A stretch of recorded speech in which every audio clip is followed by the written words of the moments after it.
Picture the coldest water you have ever felt. Now imagine swimming through it in the dead of night with the currents of San Francisco Bay pulling at your legs like invisible hands trying to drag you down into the black. The wind is cutting. The fog is thick enough to taste. Behind you, the lights of the most feared prison in America are still burning. Ahead of you, somewhere in that darkness, is either freedom or death.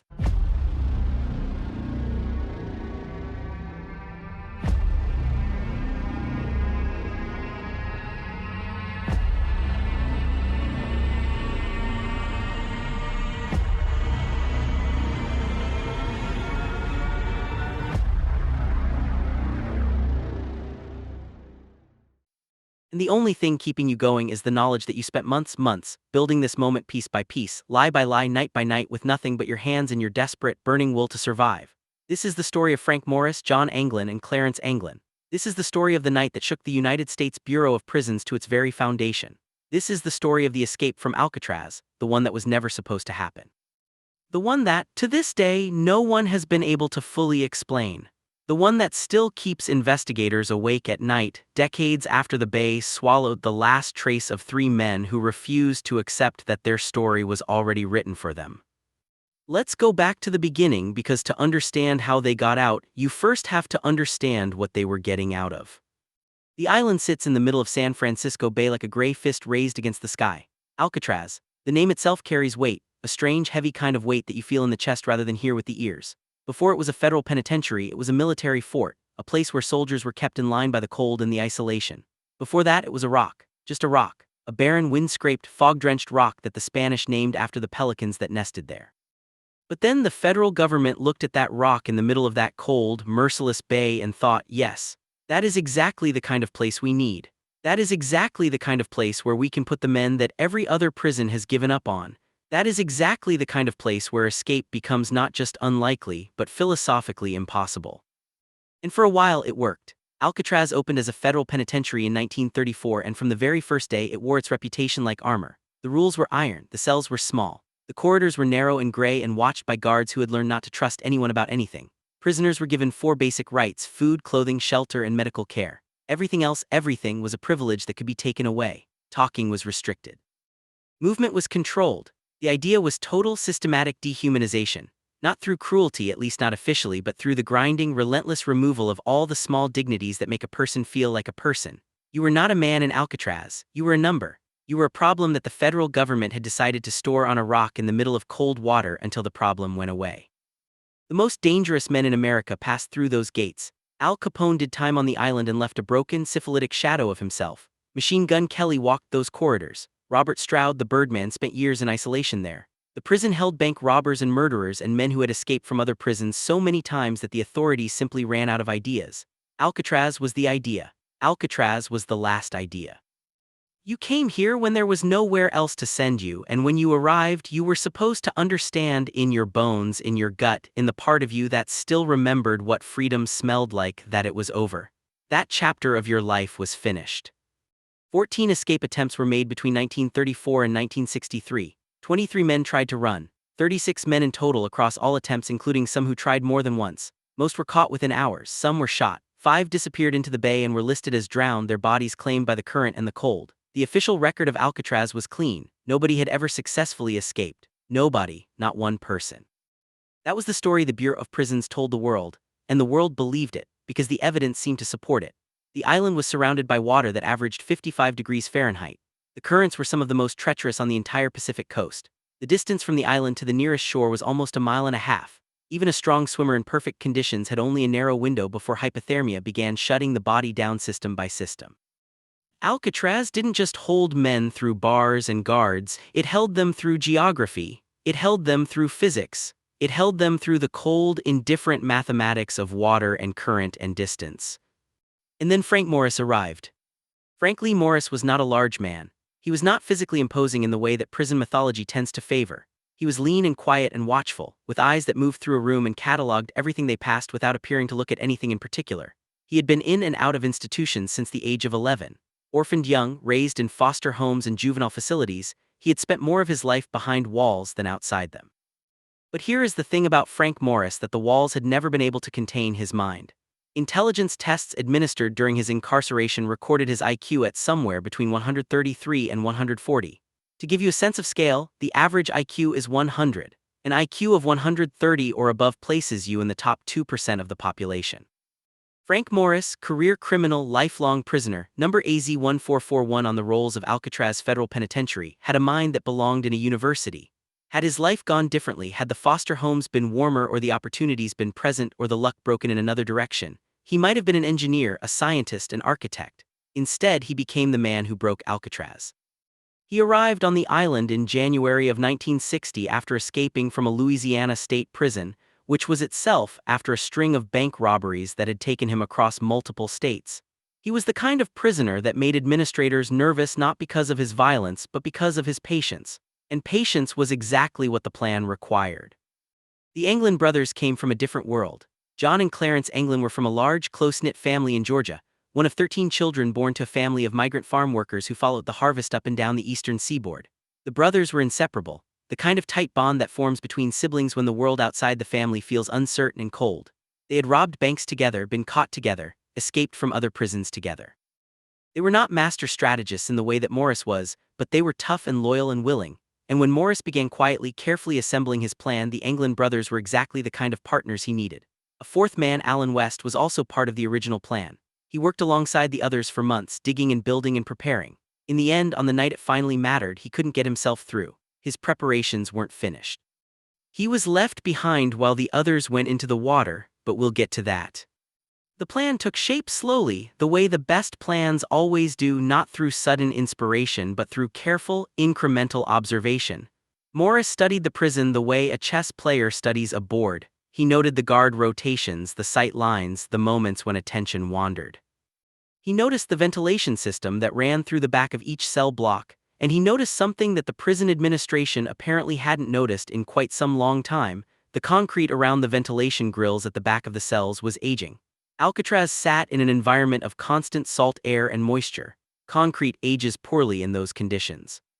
The concrete at the back of those cells was old, and it was soft, and it was crumbling just slightly, just enough, in just the right places. He began to dig. The tools he used were laughable in the darkest possible sense of the word. Spoons stolen from the cafeteria. A crude drill improvised from the motor of a vacuum cleaner that had been assigned to the prisoners for cleaning duties. Morris reverse-engineered the motor to create a makeshift rotary tool, hiding it inside his belongings and using it during the periods when the guards were occupied elsewhere.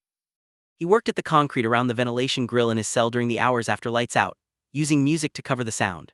The prison held a weekly music practice session, and Morris and his co-conspirators positioned themselves so that the noise of instruments drifted through the corridors during the most sensitive periods of work. Spoons grinding against crumbling concrete, a homemade drill bit turning, the scrape and chip of men dismantling a wall one grain of aggregate at a time.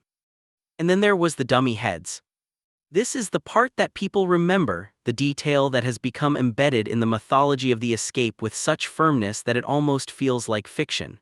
But it is not fiction. It is documented, physical, verifiable fact. We know because investigators found the remains of the heads in the cells after the escape. The dummies were constructed from a mixture of soap, toilet paper, and concrete dust, molded by hand into shapes that approximated human heads with a fidelity that was, under the conditions and with the materials available, nothing short of remarkable. Real human hair was collected from the prison barber shop. Prisoners worked in the shop, and they gathered the cut hair over weeks and weeks without raising suspicion. The hair was applied to the dummy heads to give them the texture of sleeping men. The dummies were painted with flesh tones mixed from whatever pigments could be obtained. They were given features, they were given presence. And then on the nights when Morris and the Anglins were working at the ventilation shafts, the dummy heads were placed in their beds, positioned just so, angled to look like a man sleeping on his side, close enough to convince a guard walking the corridor with a flashlight at 2 in the morning that everything in the cell was exactly as it should be. The guards walked by. The guards shone their lights, the guards moved on, and in the utility corridor behind the cells, 3 men were turning a dream into an engineering project. Above the cell block, accessible through the ventilation shaft, was the top of the building, a network of pipes and maintenance areas that led eventually to the roof. The plan was to reach the roof, descend to the grounds, make their way to the shore, and launch into the bay on a raft that they had been constructing in secret for months, using more than 50 stolen raincoats. Let that number settle for a moment. More than 50 raincoats. 50 pieces of rubber and waterproof material, each one taken carefully, stored carefully, worked carefully with improvised tools to seal the seams and create a vessel. A raft, built in a prison, built from raincoats, built by hand in secret in one of the most surveilled environments in the United States. The raft was roughly 6 feet by 14 feet, large enough to hold 3 men. Life preservers were also constructed from the same material. They had wooden paddles. They had thought of everything they could think of, which, given the constraints of their situation and the quality of their minds, turned out to be quite a lot. The night was June 11, 1962. Lockdown occurred at 9:30 p.m. Lights out shortly after. The prison settled into its nighttime rhythms, the distant sound of the bay, the footsteps of guards, the creak and groan of an old building breathing in the cold. In 3 cells in B block, dummy heads lay on pillows and the cells were empty. The men were already in the utility corridor, moving through the dim space behind the walls that the guards never thought to check, because the guards had never needed to think to check it before now. They climbed through pipes and brackets up toward the roof access. Alan West was supposed to be with them. Alan West was still in his cell, still working at the concrete around his own ventilation grill, which he had not widened sufficiently during the preparation phase. He broke through eventually, but by the time he got himself out, the others were gone. He climbed to the roof, he later told investigators, and looked out at the bay and saw nothing. His partners had already left without him. He climbed back down, went back to his cell, and in the morning was there to be counted. He spent the rest of his life in prison and eventually died there. He was the only one of the 4 conspirators whose end we know for certain. Morris and the Anglin brothers reached the roof. They descended to the ground on the northeast side of the building, making their way through the grounds in the darkness to the water's edge. They inflated their raft, this patchwork improvised, wildly improbable vessel made of stolen raincoats, and they pushed it into San Francisco Bay sometime in the deep early hours of June 12, 1962, and then they paddled. The morning count at Alcatraz began at 7:18 a.m. A guard walked the corridor of B block, shining his light, counting heads. He reached the cells of Morris and the 2 Anglins. He saw the shapes in the beds. He moved on. He came back. Something was wrong. Something in the angle, something in the stillness, something that a gut trained by years in this place told him was not right. He reached into the cell of John Anglin and touched the figure on the bed. The head rolled off the pillow onto the floor. And in that single moment, the most famous prison break in American history became the most famous missing persons case the United States has ever known. The alarm went off at 7:54 a.m. The island went into lockdown. Coast Guard vessels were scrambled. The FBI was called. Helicopters swept the bay. Divers went into the water at the likely exit points from the island. Police departments up and down the California coast were put on alert. The hunt for 3 escaped prisoners became, within hours, one of the largest manhunts in the history of the country. Every resource that the government could assemble was pointed at the bay and the surrounding shoreline, looking for 3 men who might be swimming or might be dead or might have made it, somehow, against all probability, to the other side. What they found was almost nothing. Almost. In the days after the escape, investigators recovered scattered pieces of what appeared to be the raincoat raft washed up on Angel Island, the strip of land that sits between Alcatraz and the Marin County shore. They found a waterproof bag containing photographs and personal items that belonged to the Anglin brothers. A paddle was recovered, more pieces of raft material. There was no blood, there were no bodies, there were no bodies. In a bay where the currents and the cold should have produced bodies, should have pushed them to shore somewhere within days, the way drowning victims in that bay routinely washed up, there were no bodies. The absence was as loud as anything the investigators found. The FBI spent 17 years on the case before formally suspending it and passing jurisdiction to the U.S. Marshals Service, which continues to carry it as an active investigation to this day. Decades of dead ends, dozens of reported sightings, leads that went cold, tips that turned to nothing. Across all of that time, not a single piece of verified, confirmed evidence has emerged to prove definitively that Frank Morris or John or Clarence Anglin are dead. Nor has a single piece of verified, confirmed evidence emerged to prove they survived. The evidence that investigators have assembled over the years, however, is not nothing. It is a collection of fragments and suggestions and near certainties that add up to something that refuses to resolve itself into a clean answer but refuses to disappear entirely. Let's walk through the most significant pieces. In 2015, the U.S. Marshals Service received a letter. It was handwritten. It was addressed to authorities. It claimed to be from John Anglin. The letter stated that all 3 men had made it across the bay. It stated that Frank Morris had died in 2008. It stated that Clarence Anglin had died in 2011. The letter writer claimed to be in poor health, cancer he wrote, and said he was willing to turn himself in exchange for medical treatment and a 1-year prison sentence rather than the full term for escape. Investigators subjected the letter to extensive forensic analysis. The handwriting, they concluded, was consistent with, not identical to, but consistent with samples of John Anglin's writing taken from before the escape. The provenance of the letter could not be confirmed. The writer, if it was Anglin, never followed up. No one came forward. The letter sits in the evidence file as one of the most tantalizing and most frustrating documents in the entire history of the case. There were other things too. A family of considerable size, the Anglins had 10 surviving siblings and a sprawling network of cousins and extended relations across the southeastern United States. Over the years, various members of this family made statements or gave interviews that seemed to suggest more knowledge than was comfortable. One family member told documentary filmmakers that the brothers had attended their mother's funeral in the 1970s, in disguise, moving through the crowd and disappearing before anyone could be certain they had been there. Another relative claimed to have received a Christmas card one year, signed with names that didn't quite belong to anyone in the family in the way they were written. These accounts are impossible to verify, and the people who gave them sometimes walked back their claims under pressure. But they fit a pattern that investigators found difficult to completely dismiss, the pattern of people who know something but can't quite bring themselves to say it all the way out loud. The FBI, during the active phase of their investigation, identified a farmhouse in Brazil as a possible location where Morris and the Anglin brothers had established themselves after the escape. They believed, based on informant intelligence, that the three men had connections to contacts in the American expatriate community in Brazil, who could have provided forged documents and the beginning of new identities. Brazil in the early 1960s had no extradition treaty with the United States.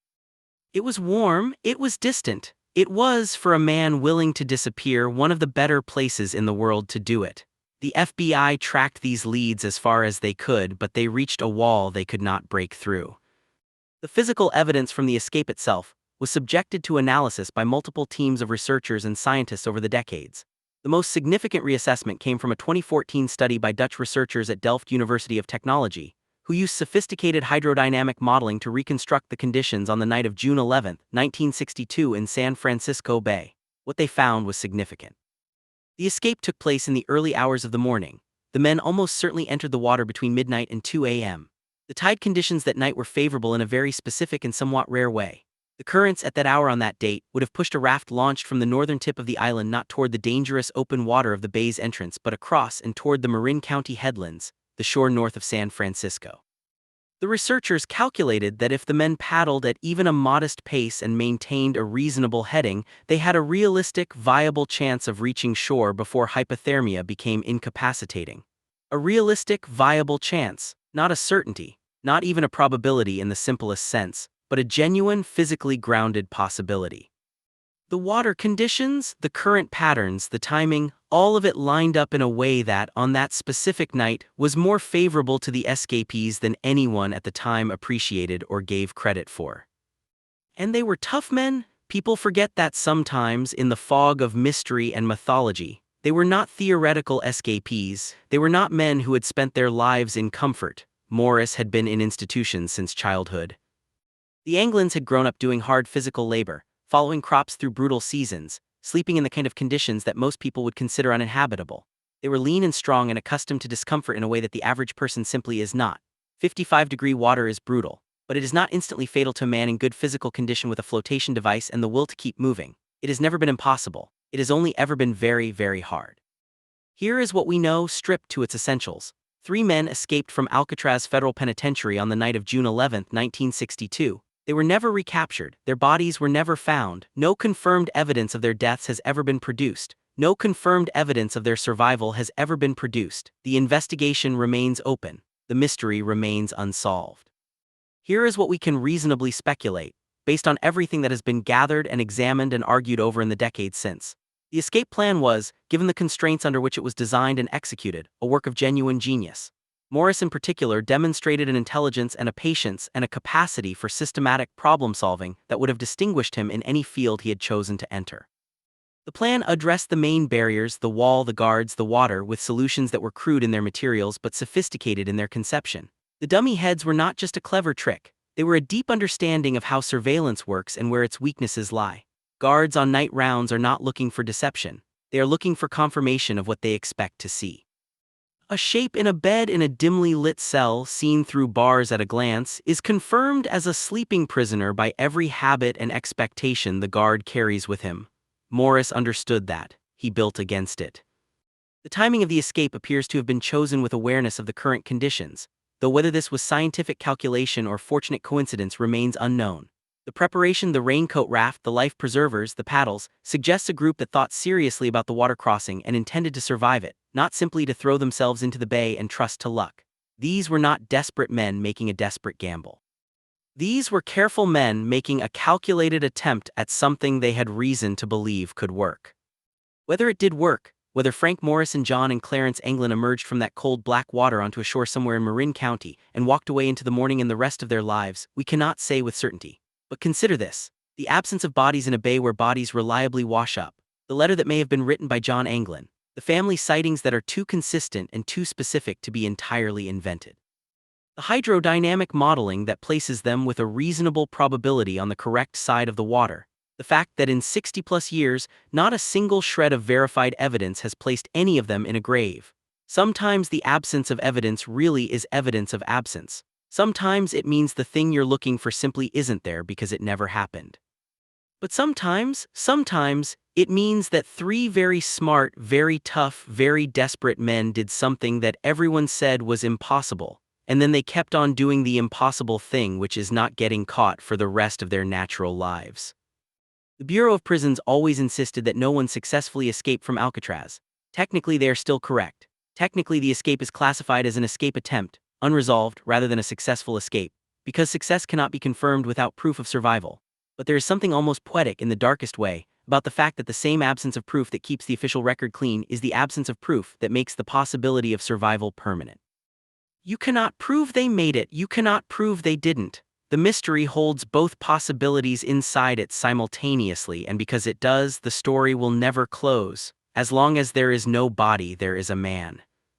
As long as there is no grave, there is a life being lived somewhere, perhaps in the warmth of South America, perhaps in some quiet town in the American interior under a name that belongs to no one else, perhaps in a place where no one knows what those calloused hands once built in the dark behind a prison wall.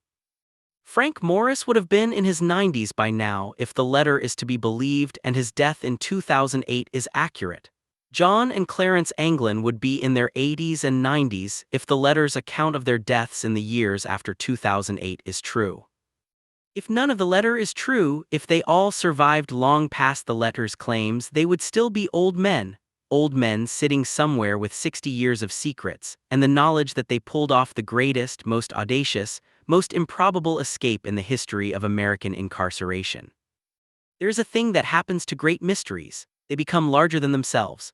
The facts accumulate and then blur and then transform, and what begins as a crime becomes a legend, and what begins as a legend begins to feel over time like something more, like a story about something essential in the human spirit. The story of the Alcatraz escape is not really a story about crime. It is a story about the stubborn, irrational, irrepressible refusal of certain human beings to accept the limits that the world places around them. It is a story about what happens when you take a man of extraordinary capability and extraordinary patience and extraordinary will and lock him in a concrete box and tell him that this is all there is. Sometimes the box holds, sometimes the man breaks. And sometimes, the man starts quietly, methodically in the dark, figuring out how to make himself a key out of a spoon. The cells of B-Block are still there. The ventilation shafts, with their widened openings and their crumbling concrete edges, were preserved after the prison closed in 1963. Closed, it should be noted, the year after the escape, in part because the escape had demonstrated so dramatically that the mythology of impregnability had been more fragile than anyone wanted to admit. Today, Alcatraz is a national park. Tourists walk those corridors and stand in those cells and look at the dummy heads on display and try to imagine what it felt like to be there on that night on the edge of everything. The bay is right outside. The cold is still there. The fog still comes in off the Pacific and swallows the island and turns the lights of San Francisco into something soft and far away and almost dreamlike. Somewhere out there in the water or beyond it. On the other side, the answer to the greatest prison mystery in American history is either resting in the current or resting in a memory. And the current, as always, is not saying a word.